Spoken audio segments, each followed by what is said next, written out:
एक बंदा है Roger Marnu. Have you heard of him?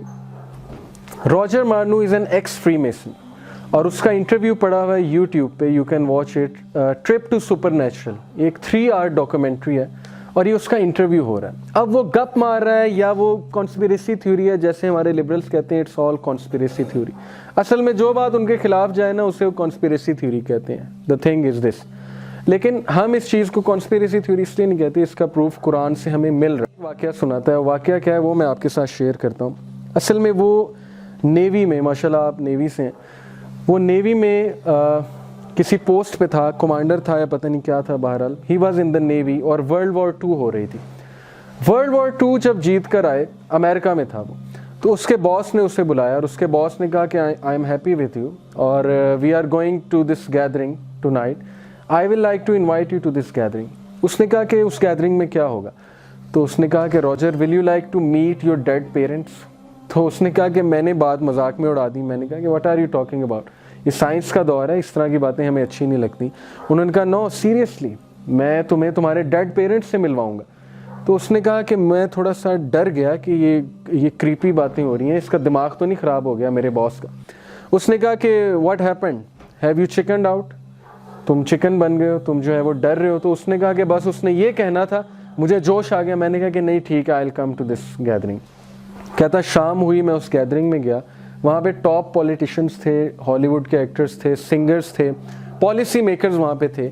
और वहाँ पे स्टेज पे एक गाउन पहन के, बहुत बड़ा सा गाउन पहन के जो एक औरत खड़ी हुई थी और she had big nails and she had this creepy look. और ये एक बाय द वे मूवी है, I don't recommend this movie, पुरानी मूवी है, आइज वाइड शट, बहुत ही ये ख़राब किस्म की मूवी है. उसमें पूरा कॉन्सेप्ट दिखाया हुआ है उन्होंने कि किस तरह की गैदरिंग्स होती हैं, उन गैदरिंग्स में क्या क्या होता है. ही सेड कि मैं उस गैदरिंग में गया तो वो औरत जो थी ना, लोगों की ख्वाहिशात पूरी कर रही थी. पीपल ही they use to tell her कि मुझे ये चीज़ चाहिए, मुझे फ़लाने बंदे से मिलना है, मिलवाएं ये वो.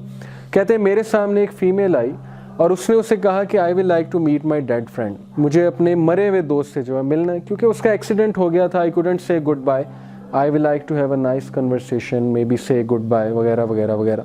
कहता है कि a gush of wind happened और पीछे पर्दे से वो बंदा आके हमारे सामने खड़ा हो गया. एंड वी वर शॉक्ड कि ये हुआ क्या है. और आई वॉज ट्रॉमेटाइज्ड, मैंने ज़िंदगी में ऐसा कभी नहीं देखा था, ये बड़ा यूनिक एक्सपीरियंस था. लेकिन बहरहाल he stood right before us और वो औरत उससे बात कर रही थी. And she started crying and she said कि आई couldn't say good by two you and he was talking like him. बिल्कुल उस आवाज़ में वो बात कर रहा था. कहता फिर मेरी बारी आई तो मैं कांप रहा था कि अब मैं कहूँगा जी कि मुझे डेड पेरेंट्स से मिलवाएं. मेरी बारी आई तो मैंने कहा कि I will like to meet my dead parents. तो कहता मेरी नज़रा कांपने लग गया कि अब पता नहीं क्या होगा, ये मिलवाएगी कि नहीं मिलवाएगी. और कहता टू माई एटमोस्ट सरप्राइज मेरे डेड पेरेंट्स एकदम से पीछे से निकल के मेरे सामने आ गए. और मैंने जब उन्हें देखा आई स्टार्टेड क्राइंग और आई सेड टू देम कि आई लव देम और ये वो, आई मिस देम ये वो, आई थैंक देम. मैंने कहा कि हम वॉर जीत गए वगैरह वगैरह. बातचीत हुई. कहता that was my introduction to this group and this group was Freemasons. और फिर इन्होंने इससे एक पैक्ट करवाया कि we will like to involve you in this thing, इसके बॉस ने. और कहा कि हमारी मीटिंग्स होती हैं, एक बंदा आता है और बड़ा इंटेलेक्चुअल है, उसके साथ हमारी मीटिंग्स होती हैं, मैं तुम्हें भी मिलवाऊंगा. तो कहता है this is how I got introduce to this creature और this higher human being who use to claim कि मैं तब से हूँ जब से दुनिया बनी है और मैंने वॉर्स देखी हैं, मैंने बहुत कुछ देखा है, मैं पॉलिटिक्स को समझता हूँ. So Roger it's in your best interest कि तुम मेरे साथ दोस्ती रखो. I will give you some gifts. और वो गिफ्ट्स क्या हैं कि I will give you power, I will give you money, I will give you fame, whatever you want. All you have to do is you have to be in contact with me and you have to you know pay homage to me. और वो homage क्या था कि इनके rituals होते थे और बड़े गंदे गंदे रिचुअल्स होते थे. और वो रिचुअल्स ऐसे हैं कि मैं यहाँ पे बता नहीं सकता, वेरी फिल्थी रिचुअल्स. तो उसने कहा कि this is how I got introduce to this group. अब होता ये था कि वो पॉलिसीज़ बनाता था, पॉलिसीज़ बना के हमसे बात करता था और हमें इंस्ट्रक्शंस देता था कि ये करो, इस तरह से करो, ये होना चाहिए, वो होना चाहिए. कहता है कि I started reading Bible out of interest. तो बाइबल में मुझे लूसीफर के जो एट्रीब्यूट्स थे वो उसमें नज़र आए उस बंदे में कि लूसीफर को खुदा ने बनाया शुरू से और Lucifer has been there since beginning और लूसीफर इस तरह की बातें करता है. तो मैंने एक दिन उससे पूछ लिया कि हु आर यू. तो उसने कहा कि you wouldn't want to know who I am. तो उसने कहा कि आर यू लूसीफर. तो उसने क्लेम किया कि यस आई एम लूसीफर. वो पेंट कोट में आता था, इंसान की शक्ल में आता था. तो उसने कहा कि why are you doing all this? तो उसने कहा कि बिकॉज आई एम गॉड, इस दुनिया में I am the God and I have been there since the beginning, so it's in your best interest कि तुम लोग जो है मुझे फॉलो करो।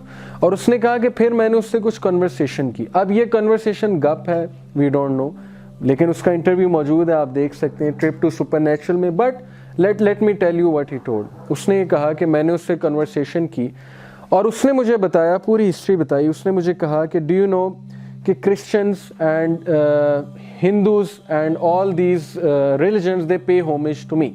उसने कहा कि how they pays homage to you. उसने कहा कि इफ़ यू सी चर्च में जीसस जो हैं उनके पीछे से सूरज निकल रहा होता है हमेशा पेंटिंग में, और इसी तरह तुम हिंदूज़ की पेंटिंग्स देख लो, उनके भी जो खुदा हैं पीछे से एक सूरज निकल रहा होता है। इसी तरह तुम फ़ेरो को देख लो, फ़ेरो का जो गॉड था हॉरस के पीछे से भी जो है सूरज निकल रहा है। तो उसने कहा कि the sun, do you know कि जो सन है वो मेरे पीछे से निकलता है रोज़ाना, और वो सन जो है ये पेंटिंग जो बनाई गई है मुझे होमेज देने के लिए बनाई गई है, इनडायरेक्टली मेरी वर्शिप होती है। तो सारे रिलीजन, चाहे वो जीसस हो, चाहे वो इजिप्शियंस हो, चाहे वो हिंदूज हो, चाहे वो कोई भी हो, दे pay homage to me indirectly. अब आपको पता है सही बुखारी की हदीस है, नबी सल्लल्लाहु अलैहि वसल्लम ने मना फरमाया कि फजर के बाद जो है वो वक्त होता है, उसमें नमाज पढ़ना जो है मना फरमाया अल्लाह के नबी सल्लल्लाहु अलैहि वसल्लम ने। और किस वजह से मना फरमाया?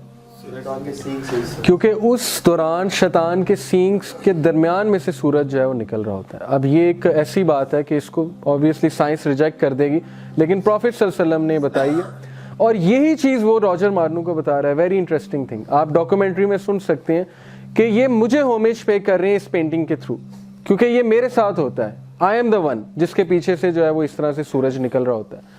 अब हुआ ये कि वो उसने कहा कि ये जो सारी थ्योरीज हैं, साइंटिफिक थ्योरीज, उसने कहा कि ये भी डार्विन के पास में आया था, डार्विन को आके मैंने आइडिया दिया था। तो उसने कहा आपने आइडिया क्यों दिया था? उसने कहा कि because when people will deny Lucifer, when people will deny God, तो my work will become easy. There will be no God fearing people, there will be a godless generation.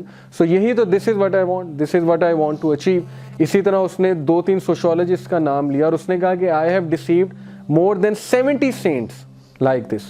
मैंने 70 सेंट्स को इस तरह से डिसीव किया into worshipping me, कि अपने followers को कहें कि वर्शिप मी।